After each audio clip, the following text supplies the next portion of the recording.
Olá, boa noite, seja muito bem-vindo. Estamos aqui em tvdeveja.com nesta segunda-feira. E segunda-feira é dia dele, Reinaldo Azevedo, aqui entre nós. Oi, Rei. Olá, tudo bom? Tudo e aí, bem? como é que passou a semana? Bem passada? Bem, Foi ótimo? Você passou tudo bem? Bem, fim de semana? Queria tanto que você ficasse em pé, para as pessoas olharem essa calça tão bonita, colorida. Fica, Rei. Gente, olha que gato meu Rei hoje. Sem cabeça? Corta aqui. Ficou sem cabeça, Rei. Não, hoje o Rei está todo colorido. Né? A gente está num momento color, porque depois... Não, gente, o Rei é assim mesmo. A gente está ao vivo, não tem esse negócio. É assim mesmo. E depois desse momento color aqui, né, a gente quer falar de cores. De cores. Amores e sabores. Isso, né? vamos falar de cores. Vamos falar de cores, Vocês né? não perceberam que tinha um gancho essa história? É, não é Tinha assim, um gancho, não é assim. tinha um Né? gancho. Porque o que é o verde, o que é o azul, Que é- o que é o amarelo, nessa infinidade de cores, e né? tal, O arco-íris é lindo. Então, se a gente mistura, tá tudo bem, né? E a presidente Ah, Dilma meu Deus do Rousseff, céu. uma... Eu ri muito essa madrugada, É, assim, um pouco de tédio. Mas... De tédio, né? A nossa Quantidade de presidente, que é uma bobagem. exímia conhecedora das bandeiras, né? Isso. Mundo afora e das cores, de sabores e de sabores, deu uma entrevista para um jornal da De esquerda mexicana. Mucho, né? Uhum. Ela resolveu falar sobre as bandeiras e as cores da bandeira mexicana e a gente tem um trechinho para que você possa acompanhar. Escuta Presta só. atenção. Atenção. Qual é a cor da sua bandeira? Branca, verde Branca, e vermelha. vermelha e azul, né? Não Não, verde. vermelha e verde. Verde. Verde. Então- Igual que da Irlanda, igual que da Itália, só que tem o escudo no meio Tem o da escudo águia, no meio. com a Tá certo. serpente. Certo. Com a serpente. E deixa eu te falar uma coisa. Mexicanos ao grito de guerra. Por que eu te perguntei isso? Sabe por quê? Por quê, presidente? Teve um teatrólogo brasileiro que você deve conhecer, Nelson Rodrigues, Sim, claro. que além disso foi um cronista de futebol. Sim, claro. Que quando se referia à seleção brasileira, dizia que a seleção brasileira era a pátria de chuteiras, a pátria verde e amarela de chuteiras. Lá, né, a seleção mexicana é a pátria azul, branca de e novo! azul. A camisa é verde. A camisa verde. da seleção. A camisa Então, é a verde, pátria verde de presidente. chuteiras. A camisa é Começa verde, aqui, ó. presidente. A camisa do Reinaldo é azul, presidente. Começa aqui a Aprende. frase do Nelson Rodrigues, né? A pátria verde e amarela de chuteiros. Esse verde e amarelo não tem a pátria de chuteiros. Segundo que, enfim, ela confundia a bandeira do México com a bandeira da França. Sensacional, né? Uma A cosmopolita. branca, mesmo. azul e vermelho, né? Não tem azul. Aí vai e diz que a camisa do México é azul, aí diz, não, a camisa é verde. Só que ela faz uma outra coisa. Diz assim, e a nossa camisa também de vez em quando é verde. A nossa da seleção brasileira. Mas- Atenção! Hello? Nunca a seleção brasileira usou camisa verde. Nunca. Nunca quer dizer nunca. Não há na história. A seleção brasileira, minha querida Joyce, já usou até camisa vermelha. 2 vezes. Aliás, curiosamente, isso mereceria um estudo. Em 1917, no ano da Revolução Bolchevique, usou camisa vermelha. E em 1936, no ano seguinte, a intentona comunista. Então o Brasil já teve camisa branca, já teve camisa amarela, verde e amarela, listrada, já teve camisa vermelha, azul, teve uma branca com detalhes azuis e vermelhos, parecia uma coisa meio francesa. Verde, nunca. Nunca. Esse negócio da Dilma querer assim parecer pensadora, e eu gosto chato desse jeitinho isso, né? que ela faz uma coisa assim, uma coisa meio mineira, meio assim. Aí, como é? Então, cor da sua bandeira, né? É espetacular. Mas calma, escuta, porque o jornalista falou, não, presidente, tá errado, não é isso, não. E ela repete o mesmo erro na sequência do erro que tinha acabado de cometer. Aliás, a quantidade de bobagem que ela disse, porque na sequência, você lembra a história das mãos sujas? Opa. Na sequência ela vai dizer assim, porque eu digo sempre, eu gosto assim, eu digo sempre, né? Diz assim, agora ela diz assim, agora a Petrobras é tão importante para o Brasil como a seleção. Certo. Aí o jornalista diz, claro. Então, eu sempre disse o seguinte, se a seleção brasileira é a pátria de chuteiras, a Petrobras é a pátria com as mãos sujas de óleo. Uau. Aí o jornalista diz, oh, isso é muito bom, presidente. É uma frase muito boa. Aí ela diz, e vocês têm também a pátria suja de óleo lá. A mão suja de óleo. Essa é a categoria das coisas, querido telespectador, que nem erradas são. Né? Elas simplesmente não Elas existem, não são. Tipo, penso, logo existo, não de penso. pensamento vai assim, se a seleção, pense bem, se a seleção é a pátria de chuteiras, a Petrobras é a pátria com a mão suja de óleo. Oi? E mais, você dizer que a Petrobras hoje é a pátria de mão suja, eu concordo. É verdade. Mas não de óleo. Mas não de óleo. Quer dizer, se tivesse a mão suja de óleo, ok. Seria ok. Tava no jogo. Mas o problema é que não é suja de óleo, é suja de outra coisa. Então é uma bobajada, é um bobajol, é uma falta de senso, de ridículo. Mais adiante ela vai... Porque ela diz, eu estudei História do México. Claro. Estudei História do México. Isso é briefing, né? Mal lido. E vocês diziam lá, né? Coitado do México, tão perto dos Estados... Tão longe de Deus, tão perto dos Estados Unidos. E ela diz isso como se isso fosse uma frase de revolucionários mexicanos. Só que essa frase é do Porfírio Dias, que é do presidente derrubado pela Revolução. Ela está contextualizando perfeitamente. Virou. E aí, a hora que ela avança para as civilizações pré-colombianas, aí realmente, aí virou... Posso seguir aqui no coisa dela ou você quer botar outro vídeo? Pode. Não, pode seguir, pode seguir. A gente tem o vídeo da caipirinha daqui a pouquinho. Vamos falar da caipirinha. Mas, ouvinte, eu escrevi sobre isso hoje, mas eu não me conformo. Ela diz assim, eu fui a Chichén Itzá, que é uma cidade arqueológica que fica lá no estado de Yucatán. O estado de Yucatán, sabe a hora que o México faz assim, que tem aquele golfo assim? O estado de Yucatán é o último ali, tá? Ali, né? Cultura maia, colega. Ali é cultura maia. E também todo o conhecimento astronômico que eles tinham, ela acha uma maravilha. Depois ela fala uma coisa sobre sacrifícios humanos, já chego lá. Aí ele diz assim, lá pelas tantas... padrão de desenvolvimento que nós não temos, ela está falando ainda de Chichén Itzá, que ela foi lá em Yucatán. A mesma coisa Inca, né? Ela diz. A mesma coisa Inca, né? Mas lá era mais avançada. Ela está falando em Chichén Itzá. E mais avançada de todas. E não era asteca, não, né? Eles não sabem, eles chamam de Tolteca e Olmeca. Bom, então... Vamos. Primeiro, Inca, no México. Não tem. Não tem Inca no México, não tem Inca no México. O Inca, se você olhar e você faz a pesquisa, pegou um pedacinho da Colômbia, ali no leste da Colômbia, e desceu. Né? Então é Equador, Peru, que era o centro irradiador, Argentina e Chile, e Bolívia. Os Incas não foram ao México. Não tem Inca no México. Poxa, presidente. Então, já é uma confusão dos diabos. Chichén Itzá é uma cidade maia.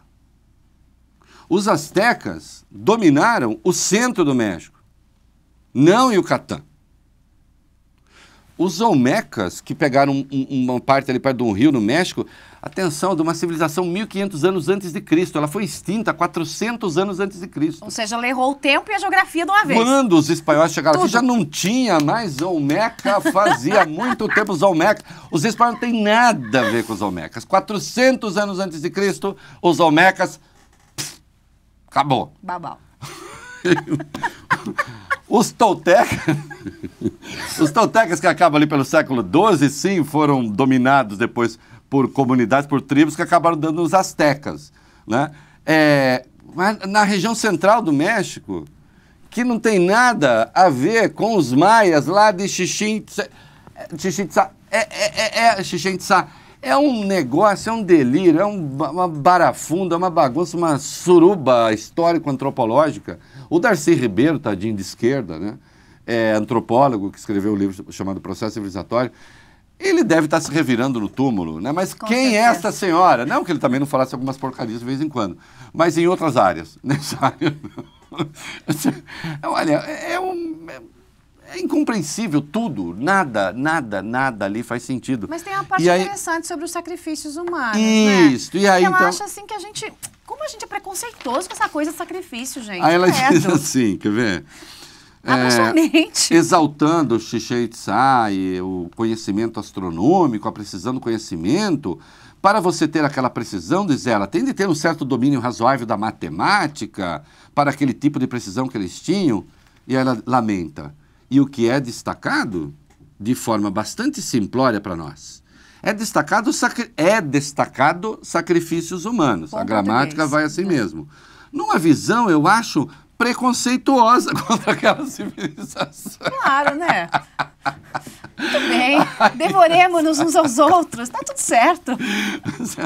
Você, olha, uma coisa, claro, você olhar as civilizações pré-colombianas, o nome, para quem não ligou, as civilizações existentes antes da chegada do Colombo. No caso dos Olmecas, isso nem se aplica, porque era antes de qualquer coisa.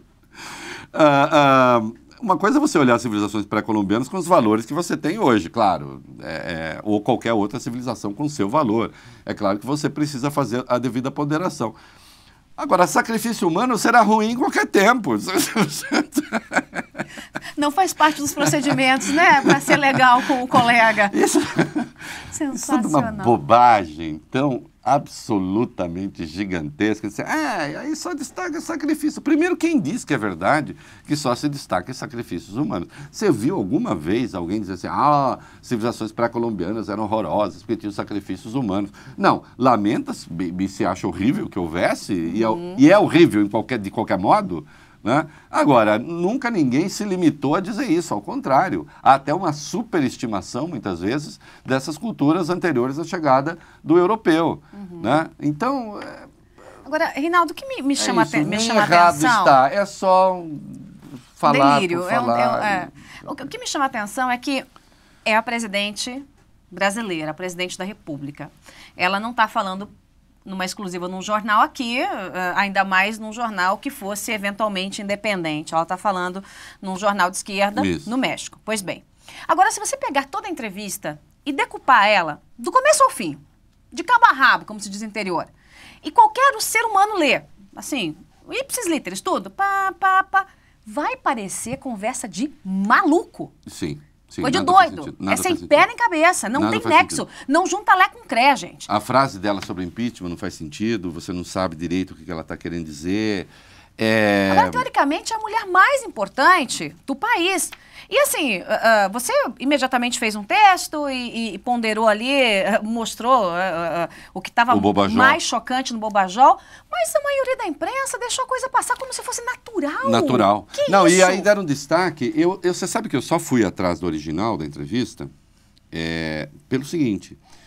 Porque eu pego a imprensa, tal, esse fim de semana eu tive algumas questões familiares para cuidar, acabei não trabalhando tanto, trabalhei um pouco. Mas aí eu fui ver ontem à noite, de madrugada, aí estava lá, Jornal A, Dilma diz que impeachment é descabido. Tá. Jornal B, Dilma diz que impeachment é descabido. Não sei onde, Dilma diz que impeachment é descabido. Eu disse, porra, cadê a notícia? A notícia ou será que ela diria, não, o impeachment, por favor, é cabível, vocês entrem logo que eu estou esperando. É a velha história, né? É a velha história do menino que morde o cachorro que morde o menino, né? O cachorro mordeu o menino. É bom o moleque não aprender lá a mexer na boca do cachorro. Agora, o menino mordeu o cachorro? Bom, aí... Quer dizer, se a Dilma tivesse dito, olha, faz sentido, impeachment faz sentido mesmo, eu acho que eu mereço, eu acho que eu cometi crime de responsabilidade, eu acho que a oposição está certa. Ou, claro, aí eu estou na linha do absurdo, mas vamos para uma linha do razoável. Olha, a oposição tem o direito de achar o que ela quiser, se ela encontrar os motivos, ela que o faça. Seria uma atitude ousada, né? E eu vou demonstrar que eles estão errados. Né? Também seria notícia, quer dizer, a presidente falando, olha, façam aí o que vocês acharem, eu vou demonstrar que não. Mas não, ela dizer que não tem a menor importância, isso não aconteceu e tal. Para que dar destaque a isso? Quando tem essas enormidades todas. O problema é que para você ver essas enormidades todas, você tem que saber que as enormidades são enormidades. Quer dizer, na era...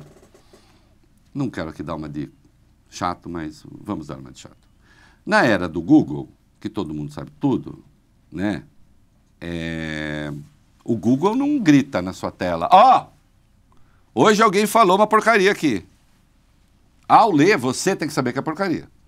Ainda que você vá atrás depois da informação mais precisa, do detalhe, da data, não sei o quê, eu acho que todo mundo tem diversidade. O Google pode cumprir a função que a enciclopédia antiga cumpria, desde que você escolha direito as suas fontes. Porque antes você conhecia a britânica, a fonte é essa. Hoje em dia você tem que saber se quem está lá te informando aquilo, se a pessoa, instituição, é crível ou não. Muito bem. Agora, para saber que uma coisa é bobagem, aí, meu amigo, aí você tem que saber que é bobagem. Quer dizer, não adianta, né? Você tem que ler e falar assim, opa, isto é bobagem, né? E hoje em dia, infelizmente, e é isso, quer dizer, é o que eu digo, a tela do Google não fica gritando na sua cara, alguém disse uma bobagem agora. Você tem que saber que é bobagem. E você sabe se é bobagem se você reúne determinadas pré-condições ou não. Estou dizendo que eu reúno ou não reúno, cada um que avalie. Só estou dizendo que, diante de uma entrevista como essa, a repercussão que a nossa imprensa fez é uma repercussão pífia, com essa quantidade de porcaria que tem, entende? E não vemos dizer, não tem importância. Tem importância. Não, tem importância. Só a presidente da República. Uma presidente que vai para uma entrevista com um jornalista estrangeiro, né? Mal brifada desse jeito, falando essas coisas. Tem outras coisas graves ali. Ela, por exemplo, justifica o comportamento detestável que o Brasil teve no caso do Paraguai, quando o Fernando Lugo foi deposto por impeachment legal, de acordo com a Constituição do país. Ela volta a falar que não foi uma deposição legal. Quer dizer, falta com a verdade de maneira escandalosa para justificar o ato covarde que a Cristina e o Mujica tiveram depois de trazer o Chaves, de levar o Chaves para o Mercosul, né? Então, há coisas ali que também são graves, ademais. Né? A insistência na Petrobras, no modelo de partilha, que o modelo de partilha é o melhor e tal. A empresa mexicana, estatal mexicana de petróleo, hoje é mais aberta do que a Petrobras. E eles tiveram a necessidade de abrir, né? Faz ali o elogio do Cárdenas, se você fosse querer entrar no mérito, que foi um presidente com uma vocação estatizante, que fez mal ao México, não fez bem ao México. Não fez bem ao México, fez mal ao México, né? Então, é uma soma tão gigantesca de equívocos. E mais, eu acho que a Dilma tem que saber o seguinte, ela não tem, uma coisa é o Lula ser informal. O Lula é um gênio da comunicação, ele pode não ser gênio em nada, e não é uma das pessoas mais notavelmente ignorantes da política brasileira, mas também é uma das pessoas mais notavelmente inteligentes para perceber situações, para se sair de enrascadas. Transformar a ignorância em piada. Transformar a ignorância em piada, falar batatada, isso parecer engraçado. Ele tem a cultura da informalidade muito bem desenvolvida e se dá muito bem nisso, né? Então, mesmo quando ele fala, a gente já comentou aqui, que se a Terra fosse quadrada, a poluição seria menor, vai saber por quê, mas enfim, o Lula acha isso, né? E aí o Brasil não passaria lá embaixo, como ele disse, fez assim, mas enfim. Mas fala isso com uma certa graça. A Dilma não tem essa origem. A Dilma não tem uma origem popular. Ela não tem essa comunicação espontânea. Ela não tem essa... Ao contrário, tudo nela é muito forçado. Né? Ela, por ela mesma, ela é mal-humorada. O Lula não é. O Lula é mal criado, outra coisa.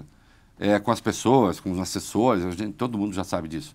Mas, no geral, ela é uma pessoa de bem com a vida, bem-humorado, informal. A Dilma não é. Ela é mal-humorada, ela é tensa, ela tende a um certo temperamento meio deprimido.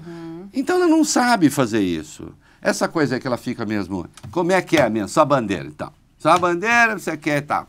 Esse papo de comadre não é para ela. E papo de comadre não é com jornalista estrangeiro, com correspondente estrangeiro, seja de que jornal for, mesmo que seja de esquerda.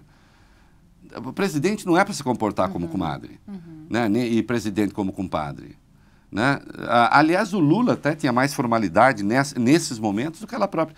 Então, tá tudo errado, o briefing está errado, a presidente está errado, a natureza está errado. A presidente está errado, está tudo errado. Está no lugar errado, na hora errada, no tempo errado, na época errada, e dando entrevista... Também. Muda a cor da camiseta da seleção, muda a cor da bandeira do México, faz uma bagunça com as civilizações pré-colombianas, manda os incas para o México, enfim. Erra no tempo, erra em tudo. No tempo, no espaço da geografia e tudo. Pronto. Mas, né, seguindo aí a linha do presidente Lula, a presidente falou da tradicional cachaçinha. Opa! Vamos ouvir? Para falar um pouquinho da América Latina, Presidenta, estamos num momento em que poderíamos falar até de um novo eixo político-diplomático, como dizer, falando em música, mariachi bossa nova. Pode. Podemos colocar isso? Pode falar tequila de um lado Tequila e cachaça de outro, né? As caipirinhas, tequila e caipirinha. Está bem, temos um novo eixo. O Morritos é de vocês? Não, o Mojito É cubano. Gente, Mas somos primos irmãos. Vocês gostavam muito de Morritos. vamos falar um pouquinho da cultura, tá? Isso aqui, tá? Eu não tinha... Uma coisa de louco? Ei, fala pra mim. Juro que isso me escapou.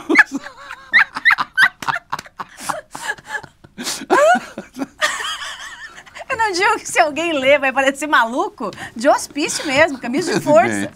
O presidente tinha tomado morrido. E o uísque? E o Scott? Não é de você, Scott? Não é de você. É sensacional. Ah, ela tentou ser engraçadona, ué. Olha aí. O morrido. O que a gente faz, hein, Reinaldo? Mundo das galáxias. Como diz o Manuel Bandeira, o médico disse pra ele no poema Pneumotórax, né? Dança um tango argentino, sem qualquer alusão àquela louca, hein? Porque... Sensacional. Vamos colocar de novo, gente? Vai, vamos ouvir mais uma vez. Vai, por favor. Vamos lá. É pura cultura. Para falar um pouquinho da América Latina, Presidenta, estamos num momento em E o que jornalista é poderíamos deslascado, falar né? até Novo eixo agora, que um tá todo novo mundo entrando em eixo crise. político-diplomático, como dizer, falando em música. Também tá um pouquinho atrasado. Tá. Mariachi bossa nova. Pode. Podemos colocar isso? Pode falar tequila de um lado Tequila e caipirinha cachaça do de outro, né? As caipirinhas, tequila e caipirinha. Está bem, temos um novo eixo. O Morritos é de vocês? Não, o Mojito É cubano. Mas somos primos irmãos. Vocês gostavam Somos primos e irmãos. Gente, eu vou dizer pra vocês, é sensacional. E essa entrevista merece, assim, uma semana de análise. Essa eu não tinha ouvido, eu vou botar no rádio amanhã. É Na um rádio. besterol, mas é um besterol. Olha, tá vendo? Tá vendo? O que... Ouvinte, telespectador, o que é errar sobre as civilizações pré-colombianas quando elas não sabem de onde é o morrito? Pois E é, outra, você uma também tá comunista querendo não muito, saber né? de onde é o morrito? Pelo amor... Porra! Vai pro DEM, presidente. comunista? Vai pro DEM, presidente. Ô, presidente! E a vodka, PSDB? presidente, de onde é?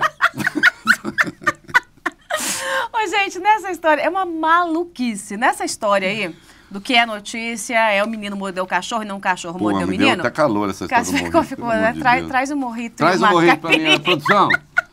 Traz o morrito e uma A gente cachaçinha, precisa começar gente, a por fazer favor. uma coisa com morritos aqui, É? que é pra gente ficar tão louco quanto a presidente. A presidente tem que contar pra gente o que Não, que eu ela botei comeu lá, falei, né? o samba da presidente doida, porque o samba do crioulo doido, Stanislau Ponte Preta, perto disso, ficou bom. Ficou. Né? Ficou razoável, coerente e lógico. Razoável. Deus me livre. Agora, hoje, todo mundo esperava que Joaquim Levy, o homem que assina o cheque, desse uma declaração. E aí, a notícia foi, Joaquim Levy nega que vá sair da pasta e diz que o corte no orçamento foi razoável. E eu fiquei pensando com os meus motores, alguém queria que ele dissesse o quê? Não, olha, o corte foi terrível, não era nada disso que eu queria, fizeram um monte de besteira, eu vou pegar minhas malas e vou embora. E vou embora. Gente, de novo. fala né? sério, né? Aliás, eu durante muito tempo, hoje sou muito menos fascinado, talvez nem mais fascinado, mas durante muito tempo eu fui fascinado ali por semiótica, semiologia e tal. Dizer uma coisa, o Levy, na verdade, hoje, ele confessou. Ele confessou, sim, que ele estava pensando em sair. Ele disse, nunca pensei em sair, isso aí, cada um lê como quer, não sei o quê, nada disso, foi só uma gripe mesmo. Isso foi o que ele disse. Com todo mundo assim.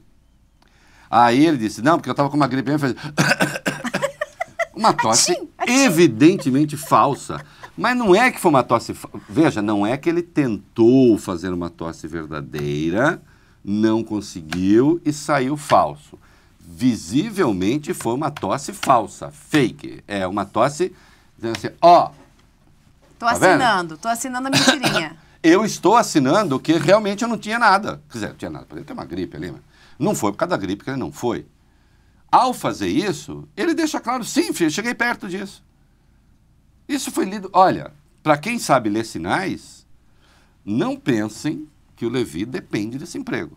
Aliás, o emprego dele anterior era muito melhor, muito mais bem remunerado. Ganhar umas 10 vezes mais, né? Do ponto de vista pessoal, não trocaria jamais, mas se ele quer ter uma missão, sei lá o quê, ou não sei. Eu não faria. Mas ele fez. E se sai dali, ele volta para o Bradesco, ou vai para qualquer outro banco, e a vida dele fica tranquila. Quem está em palpos de aranha se ele sair é o governo. Aí sim, o PT. Porque as agências de classificação imediatamente vão vir. E é evidente que o recado de sexta-feira foi esse. Olha aqui, colegas, vocês vão ficar brincando desse negócio aí, de ficar me cozinhando. Hoje a gente tem informação de que o Temer foi falar com a Dilma e dizer, escuta, dá para o PT parar de encher a paciência? Votar o pacote? Não, gente, tem aquela coisa de maluco. Você imagina, Joyce, o Michel Temer, vice-presidente da República, presidente do PMDB, tendo de convencer petista... A votar no pacote do governo. A votar no pacote do governo? Do PT. Do PT, que o pacote esse, sobre o qual o presidente Dilma diz, é essencial, é a condição para que venha todo o resto. É coisa de hospício. Quer dizer, então o Levi está dizendo... Porque é claro, então vamos lá. Quais são as coisas que a gente tem? Ele queria o corte de 80 bilhões. Não foi de 80 bilhões, foi de 69,9. Então, tá. 10,1 bilhões a menos. 10 bilhões e 100 milhões a menos. Né? Então, já não saiu como ele queria. Bom, as medidas do pacote, elas já foram desvitaminadas. Já um monte de coisa ali foi alterada. Não é o mesmo pacote. Já não é o mesmo pacote. É outro pacote. Bom, e que ninguém sabe o tamanho da bomba também, A né? Dilma teve uma reunião com o Lula, foi lá prometer coisas para o PT. Aliás, o Temer também não participou. Então, vai lá o Lula querendo arrancar concessões para PT, CUT, que ele não sabe quais são. E não pense que com esse corte de 70 bilhões, arredondando do orçamento, esse orçamento ficou pequeno, porque ele ainda é maior do que o do ano passado. Só que ele é maior do que o do ano passado, com uma economia que o governo assume uma recessão de 1,25%, de 1,2%. Segundo o Focus, hoje 1,25%. Agora, vai ser maior, com inflação de 8,36%. Bom, colega, é claro que a situação não é confortável. Aí vão dizer, você acha que o pacote tem que ser aprovado? Acho. Você acha que tem que ser oposição? Não.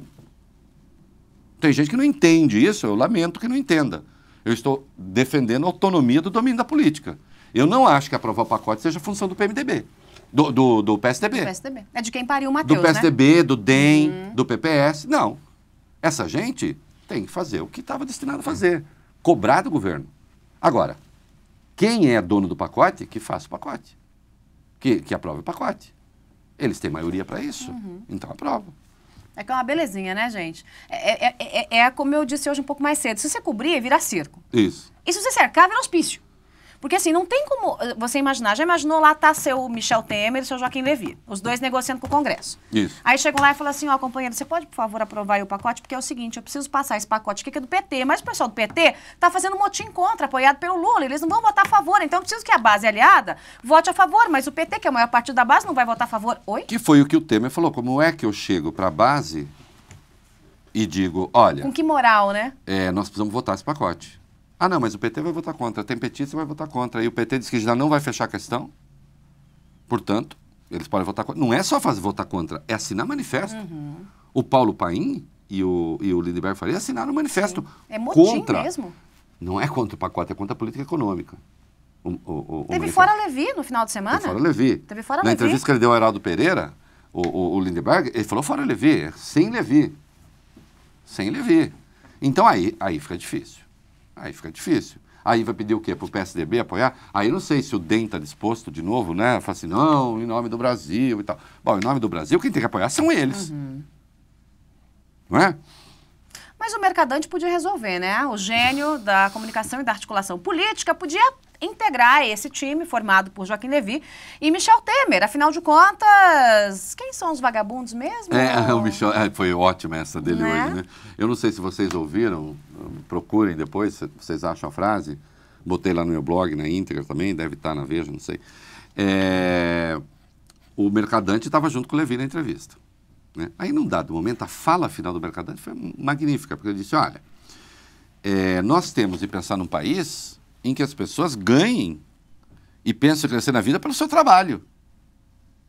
Muito bem. E não que queiram ganhar mais quando deixam de trabalhar, ou deixando de trabalhar queiram ganhar mais. Eu concordo com ele. Só que eu concordo com isso faz muitos anos. Durante muito tempo eu repeti isso, eu e entre outros, e a gente era chamado de, como que é? Reaça, direitista. Eu não li que me chame de nada disso, eu não estou aqui para negar também, ó, beijinho no ombro. Entende? Como diria a filósofa popozuda. Estou nem aí, pode falar o que quiser. Só que, então, as pessoas sejam coerentes. Né? Quando o Fernando Henrique disse em 99, olha, eu mudei a Previdência porque a pessoa que quer se aposentar com menos de 50 anos no Brasil, num país de miseráveis, é coisa de gente vagabunda, e é mesmo. Ele não chamou os aposentados de vagabundos. Até porque o número de aposentados no governo Fernando Henrique cresceu enormemente. Os aposentados idosos. Né? Ele não chamou aposentado de vagabundo. Gente que quer se aposentar com menos de... Porra, eu tenho 53. Não estou disposto a parar tão cedo. A não ser que Deus determine, mas espero que não. Eu quero continuar. Não é? Então, gente que quer se aposentar com menos de 50, num país de miseráveis... Agora vem o mercadante e diz, no momento que o desemprego está em alta, e estamos gerando menos emprego, a pior situação do emprego em 23 anos, ele diz, as pessoas têm de aprender, e eu concordo em essência, que tem que ganhar a vida trabalhando. Né? E não se pendurando nas tetas do Estado. É isso que ele está dizendo.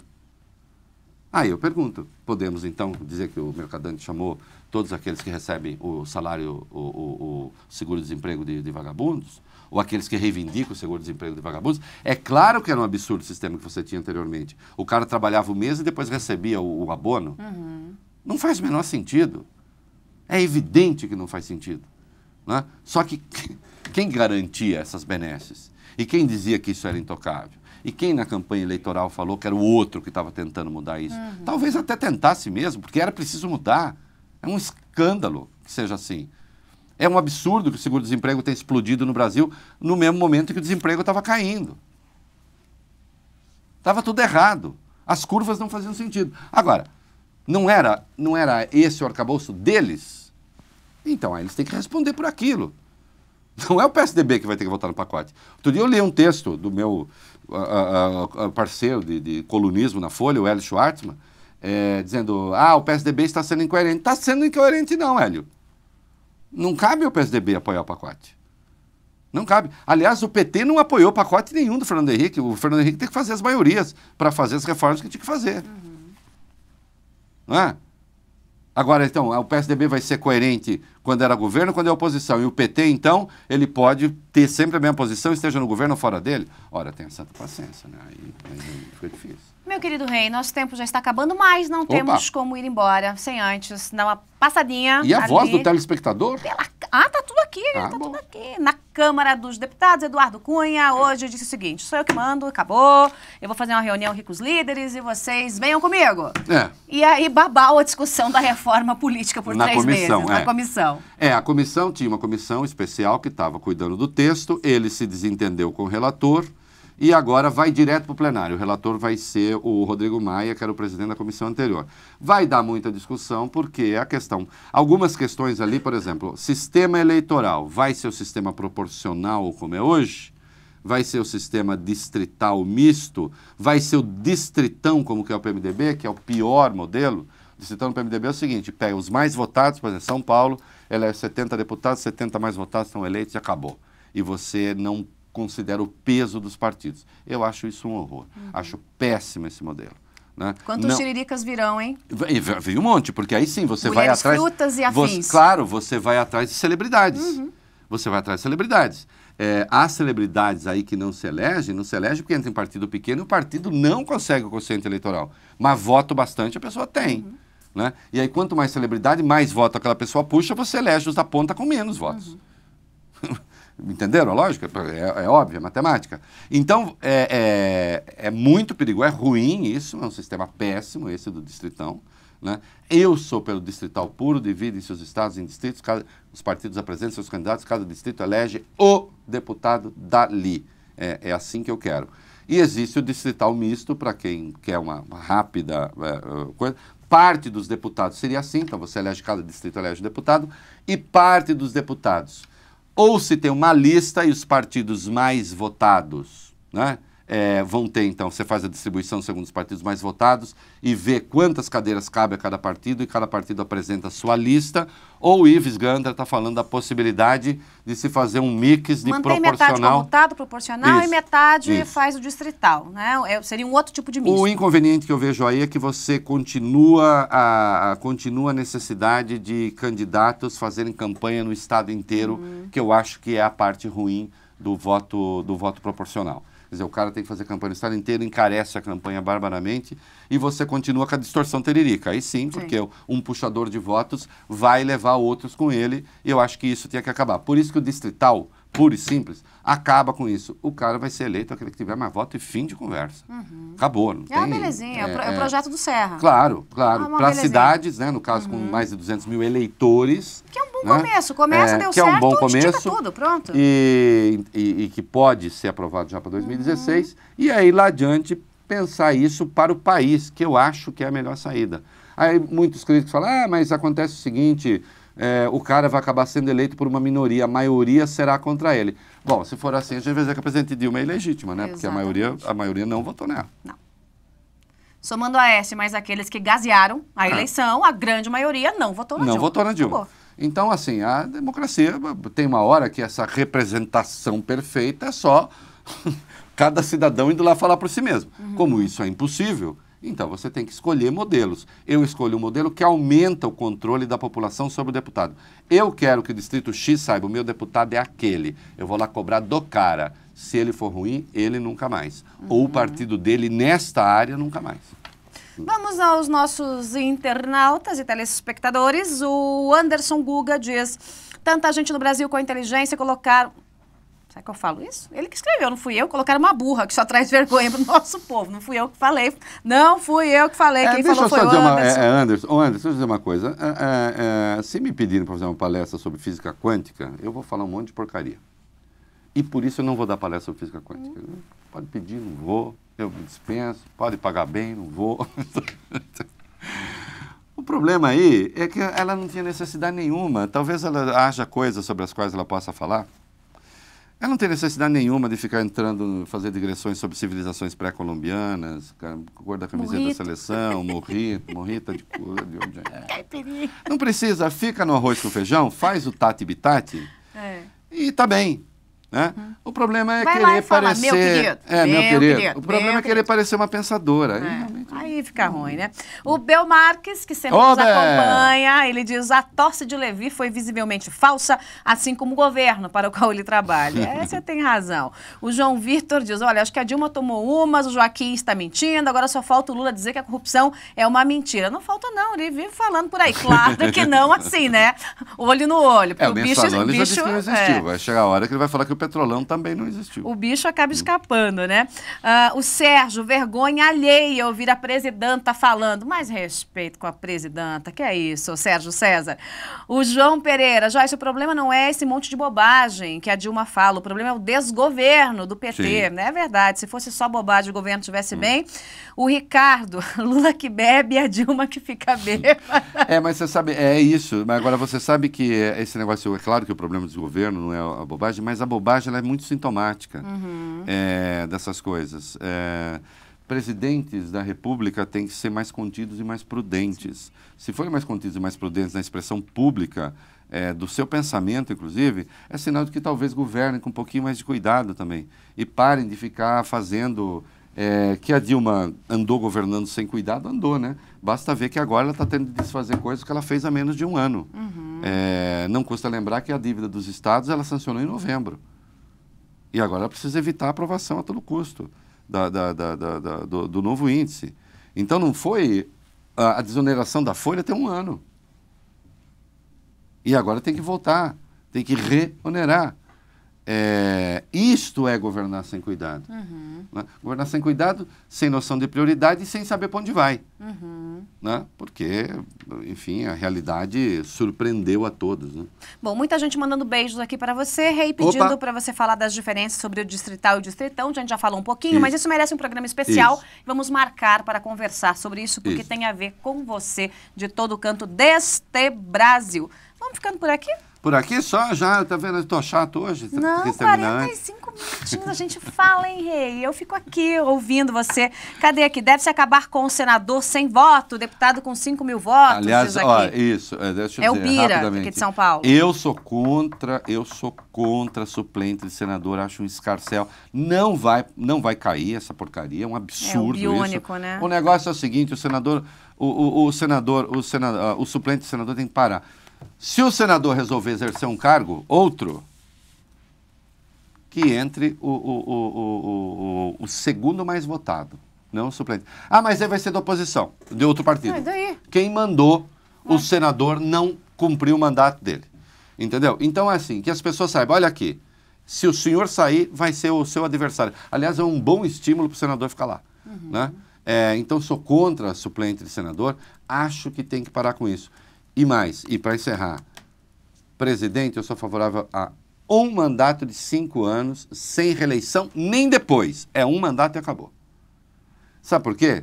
Vocês querem ver, e encerro, se você não tivesse o Lula aí, podendo se recandidatar e assombrando o processo político, a própria Dilma estaria passando o pacote dela com mais facilidade. Hoje, o pacote tem dificuldades, por quê? Porque o PT... tem medo, porque o Lula quer ser candidato, o Lula não quer ficar com isso. A oposição, a gente passa o pacote, depois vai o Lula e fatura. Depois a gente sofre, vai o Lula e fatura. Se não tivesse isso, acabou. Então, um presidente se elege, 5 anos, faz o que tem que fazer, vai cuidar da vida, vai fazer outra coisa, para de assombrar o processo político. Esse seria o ideal. E quanto à questão dos senadores, né, o que é o suplente? Ou é o financiador da campanha? Costuma ser. Ou é uma costurinha política ali que um partido tal indicou, por exemplo, né? No caso da Gleisi Hoffmann, quem indicou o biônico, que acabou assumindo quando ela foi ministra, foi a turma do PMDB para que conseguisse um espacinho e fizesse uma aliança. Isso. Basicamente isso. Então, ou é alguém muito rico, ou é um colchão político. Ponto. Isso. É assim que funciona. Acabou. E vai para lá, nada menos que no Senado da República, são 3 por estado, é mais seletivo. O Senado concentra, do ponto de vista da institucionalidade, mais poderes até, em muitos aspectos, do que um deputado, por exemplo. Eles votam sim ou não, ministro do Supremo. Né? Vai um cara lá que não foi votado por ninguém, que nem é conhecido, porque o suplente de senador não aparece na televisão. É uma imoralidade inata, quer dizer, é absolutamente indesculpável. Absolutamente indesculpável. Né? Ou vai o segundo mais votado, tá certo? Ou então, no caso, sei lá, de morte do senador no curso do mandato, que aí não é vontade, se faz uma nova eleição. Claro. Nos Estados Unidos se faz uma nova eleição, com alguma frequência, aqui lá os estados muitas vezes têm mudança. Mas faz uma nova eleição. Agora, o que não pode é lá, vai o suplente. Quem é esse cara? Sei lá eu quem é esse cara.